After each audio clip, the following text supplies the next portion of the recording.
دن کے 11 بجے ہیں۔ السلام علیکم، یہ ریڈیو پاکستان ہے۔ ترنم حامد سے خبریں سنیے۔ اہم خبروں کا خلاصہ۔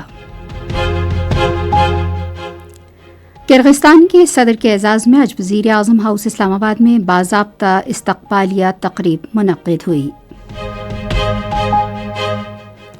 نائب وزیر اعظم نے جمہوریہ کرغستان کے صدر سے اسلام آباد میں ملاقات کی اور دو طرفہ تعلقات پر تبادلہ خیال کیا۔ اقوام متحدہ کے سیکرٹری جنرل نے کہا ہے کہ اسرائیل نے غزہ میں جنگی جرائم کا ارتکاب کیا ہے۔ اور پاکستان اور بنگلہ دیش کی 19 سال سے کم عمر خواتین کرکٹ ٹیموں کے درمیان T20 سیریز کا دوسرا میچ کل کاکسس بازار بنگلہ دیش میں کھیلا جائے گا۔ اور اب خبریں تفصیل کے ساتھ۔ کرغستان کے صدر سادر زپروف کے اعزاز میں اسلام آباد میں وزیر اعظم ہاؤس میں باضابطہ استقبالیہ تقریب کا انعقاد کیا گیا۔ مسلح افواج کے چاق و چوبند دستے نے معزز مہمان کو گارڈ آف آنر پیش کیا۔ اس موقع پر دونوں ممالک کے ترانے بجائے گئے۔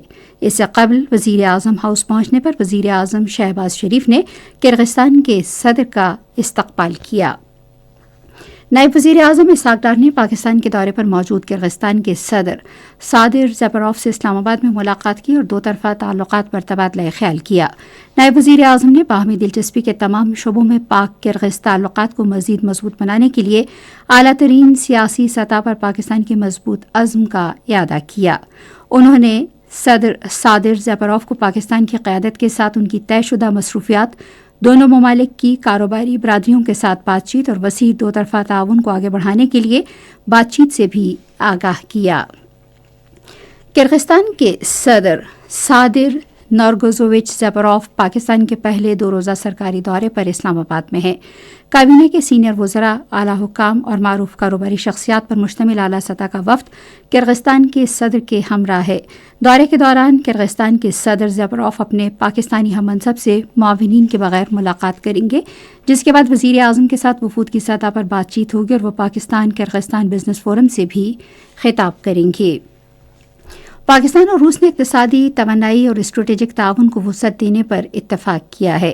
یہ اتفاق رائے اسلام آباد میں روس پاکستان بین الحکومتی کمیشن کے 10ویں اجلاس کے 3 روزہ دور کے اختتام پر طے پایا۔ پاکستان کے وفاقی وزیر توانائی اویس لغاری اور روس کے وزیر توانائی سرگئی تیسیویلف نے اجلاس کی مشترکہ صدارت کی۔ دونوں ممالک نے شمال جنوب بین الاقوامی ٹرانسپورٹ کوریڈور کے مشرقی راستے کے ذریعے تجارتی سامان کی آزمائشی ترسیل جاری رکھنے کا بھی فیصلہ کیا، جس کا مقصد علاقائی روابط کو بہتر بنانا ہے۔ وزیر پیٹرولیم علی پرویز ملک نے کہا ہے کہ نگرانی اور خدمات کی فراہمی کو بہتر بنانے کے لیے پیٹرولیم سپلائی چین کی ڈیجیٹلائزیشن ناگزیر ہے۔ وہ اسلام آباد میں آئل مارکیٹنگ ایسوسی ایشن اور آئل کمپنیز ایڈوائزری کونسل کے نمائندوں سے گفتگو کر رہے تھے۔ وفاقی وزیر نے کہا کہ حکومت اس عمل میں اصلاحات کے لیے پرعزم ہے اور اوگرا کو اس صنعت میں موجود مسائل پر توجہ مرکوز کرنے کی بھی ہدایت کی گئی ہے۔ اقوام متحدہ کے سیکرٹری جنرل انتونیو گوتریس نے کہا ہے کہ اسرائیل نے غزہ میں جنگی جرائم کا ارتکاب کیا ہے۔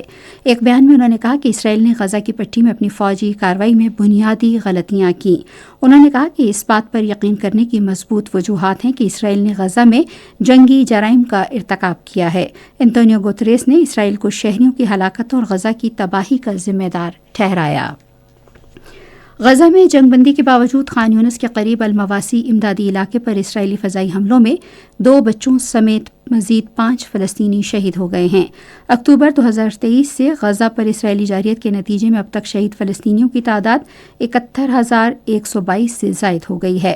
رواں سال 11 اکتوبر کو ہونے والی جنگ بندی سے اب تک 363 فلسطینی شہید ہو چکے ہیں۔ پاکستان کے بالائی فضا اور خلائی تحقیق کے ادارے اسپارکو نے کہا ہے کہ سپر مون جسے کولڈ مون بھی کہا جاتا ہے آج اور کل رات ملک بھر میں دیکھا جا سکے گا۔ یہ 1 سال میں لگاتار نظر آنے والا تیسرا اور 2025 کا آخری سپر مون ہوگا۔ اور پاکستان اور بنگلہ دیش کی 19 سال سے کم عمر خواتین کرکٹ ٹیموں کے درمیان T20 سیریز کا دوسرا میچ کل کاکسس بازار بنگلہ دیش میں کھیلا جائے گا۔ پاکستان کو سیریز میں 1-0 کی برتری حاصل ہے۔